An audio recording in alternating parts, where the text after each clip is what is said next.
Update iOS 26 অনেক আশা অনেক ভরসা ছিল অ্যাপেল ইউজারদের।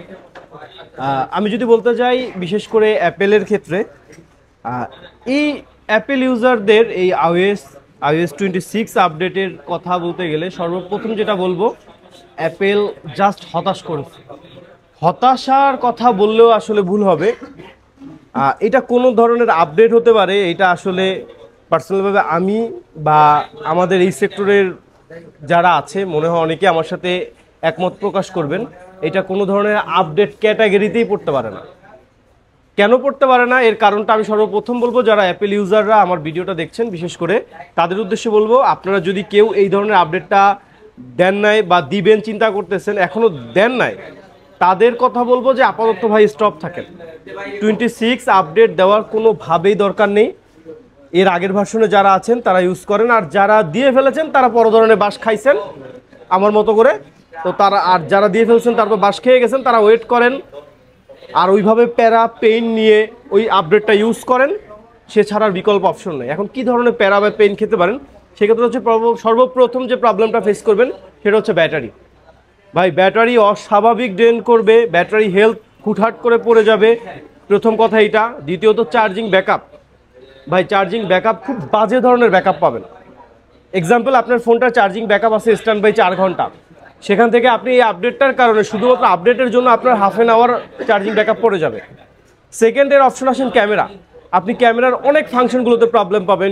টেক মুড দেখবেন ঠিকমতো কাজ করতেছে না, সিনেমেটিক মুডে দেখবেন ফোন হ্যাং করতেছে, ফোন স্লো করতেছে, ভিডিওগুলো ঠিকমতো ক্যাপাবল হচ্ছে না, ফটো আর যে কালার ব্রাইটনেসগুলো ওগুলো মোটামুটি ঠিক পাইছি আমি।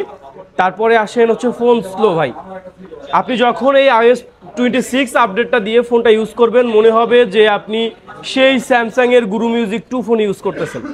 মানে আমি যদি আপনাকে একটা এক্সাম্পল দেই, যেমন দেখেন আমার এই ফোনটা হচ্ছে iOS 26 আপডেটে, দেখছেন মানে এই জিনিসটা ওপেন হতে কতটুকু সময় নিছে। তারপর দেখেন এটা টাচ সেন্সিটিভিটি, এই যে দেখেন তার টাচ সেন্সিটিভিটির কথা যদি বলি, মানে টোটালি একেবারে বাজে। মনে হবে আপনি যদি প্রো বা প্রো ম্যাক্স যেগুলো 120 হার্টজ রিফ্রেশ রেটের ডিসপ্লে এগুলো ইউজ করতেছেন, মনে হচ্ছে যে আপনি টিএফটি একটা ডিসপ্লে ইউজ করতেছেন, 16 হার্টজের রিফ্রেশ রেট পাচ্ছেন বা এর থেকে স্লো হতে পারে।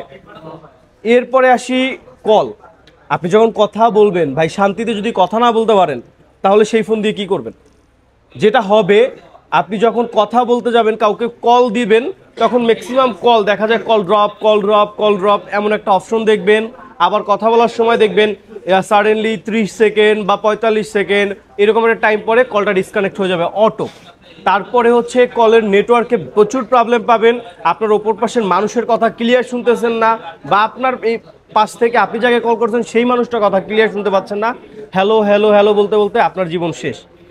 এরপরে আসি আপনার স্ক্রিনের যে ওয়ার্কিং যে ব্যাপারটা, স্ক্রিনের বিভিন্ন অ্যাপস ঠিকমতো ওয়ার্কিং করবে না। আপনি এক্সাম্পল একটা মেসেঞ্জারে ঢুকছেন, মেসেঞ্জারে মনে করেন ইটিসি নামক একজনের চ্যাটে আপনি ঢুকছেন, তাকে রিপ্লাই দিবেন, ঢুকছেন বের করে দিবে, অ্যাপস থেকে ঢুকছেন বের করে দিবে। হুট করে একটা ফেসবুকে স্ক্রল করতেছেন, কিছু সময় স্ক্রল করবে অটো একা আপনাকে বের করে দিবে।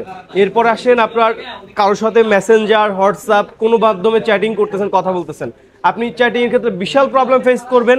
কিবোর্ড উপরে উঠে যাবে, আপনার লেখা দেখা যাবে না, আবার ব্যাগে যাবেন, আবার ঢুকবেন, তারপরে সলভ হবে। এরকম ধরনের, এটা আমার লাইফে পাওয়া, আমি ইউজার হিসেবে এই ধরনের এক্সপিরিয়েন্স ফেস করেছি। আমার মতে আরও যারা ইউজাররা আছে ইউজ করতেছে তারা আরও ডিফারেন্ট প্রবলেম ফেস করবে। তো আমার মতে যারা এই ধরনের বাস খেতে না চাচ্ছেন আপাতত iOS 26 আপডেট থেকে বিরত থাকুন। হয়তো বা আশা করি অ্যাপেল কিছুদিনের মধ্যে তার অন্য কোনো আবার আপডেটের সংশোধনী আনবে বা এটার মধ্যেই সংশোধন করে এই আপডেটগুলো ঠিক করে ফেলবে। এই অবস্থাতে ঠিক করা না পর্যন্ত আপনারা এই আপডেটটা থেকে বিরত থাকুন।